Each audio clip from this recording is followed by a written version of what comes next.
Subscribe our channel the power. यार, ये trip जिंदगी का सबसे अच्छा फैसला है। कबीर ने कहा। जब चार दोस्त कबीर, नीला, विवेक और राहुल गोवा से एक छोटी नाव पर खुले समुद्र में निकल पड़े। उनका इरादा था सिर्फ एक रात की बोटिंग, ताजगी, म्यूजिक और मजेदार यादें। नाव उनके दोस्त का था, जीपीएस और बैकअप फ्यूल के साथ। लेकिन समुद्र की मर्जी को कौन जानता है। रात के 2 बजे अचानक तेज तूफान आया। बिजली कड़की, लहरें उफान पर थीं। सबने लाइफ जैकेट पहनी और नाव को कंट्रोल करने की कोशिश की, लेकिन तेज हवा और पानी की मार ने नाव का सिस्टम बिगाड़ दिया। सुबह हुई तो तूफान जा चुका था, लेकिन चारों ओर सिर्फ पानी ही पानी था। जीपीएस डिवाइस काम नहीं कर रहा था, रेडियो सिग्नल चला गया था और ईंधन खत्म। कहाँ हैं हम? नीला ने कहा, डर और थकान उसकी आंखों में साफ थी। बीच समुद्र में। अकेले, विवेक ने कहा। लेकिन हार मानना किसी ने नहीं सीखा था। कबीर ने सबसे पहले सामान गिना, थोड़ा सा सूखा खाना, 2 पानी की बोतलें और कुछ रस्सियां। हमें घबराना नहीं है। पहली लड़ाई हमारी खुद की सोच से है। राहुल ने बोला, सूरज के उगने और ढलने से हम दिशा समझ सकते हैं। और अगर हम पाल बना सकें तो शायद बहाव के साथ किनारे की ओर बढ़े। नीला, जो आमतौर पर शांत रहती थी, बोली, हम किसी फिल्म के किरदार नहीं हैं, पर हम अपनी कहानी खुद लिख सकते हैं।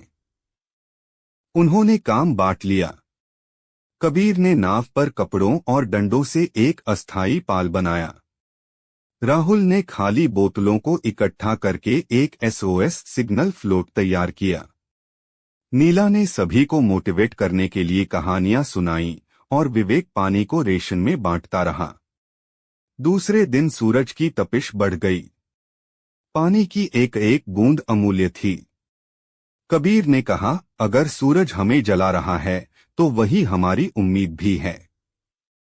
दिन में कपड़ों से धूप रोकें और रात में खुला आकाश देखें, शायद कोई जहाज दिखे। तीसरे दिन भूख और प्यास ने असर दिखाना शुरू कर दिया था, लेकिन किसी ने हार नहीं मानी। नीला ने सबको याद दिलाया, जब इंसान पैदा होता है उसे चलना नहीं आता, लेकिन वो बार बार गिरता है और उठता है। यही हम भी करेंगे। चौथे दिन सुबह दूर एक काला धुआं दिखा, शायद कोई जहाज या ऑयल टैंकर। राहुल चिल्लाया। सभी ने एक साथ कपड़े जलाकर धुआं बनाया, लेकिन जहाज काफी दूर था और गुजर गया। उस क्षण एक सन्नाटा छा गया, लेकिन कबीर ने आंखें बंद की और गहरी सांस लेकर कहा, अगर वो नहीं रुका तो अगला रुकेगा, लेकिन हम रुकेंगे नहीं। 5वें दिन एक मछुआरों की बोट उनकी दिशा में आई। उन्हें उनके कपड़े का धुआं दिखा था। बचाव हो चुका था। किनारे पर चारों गले लगते हैं। सूरज की रोशनी चेहरे पर पड़ती है। नीला कहती है, हम जीते, क्योंकि हमने हारने से इनकार किया। समुद्र जितना गहरा हो, इंसान की हिम्मत उससे ज्यादा गहरी होती है। जब तक उम्मीद है, तब तक रास्ता जरूर निकलता है। Subscribe our channel the power.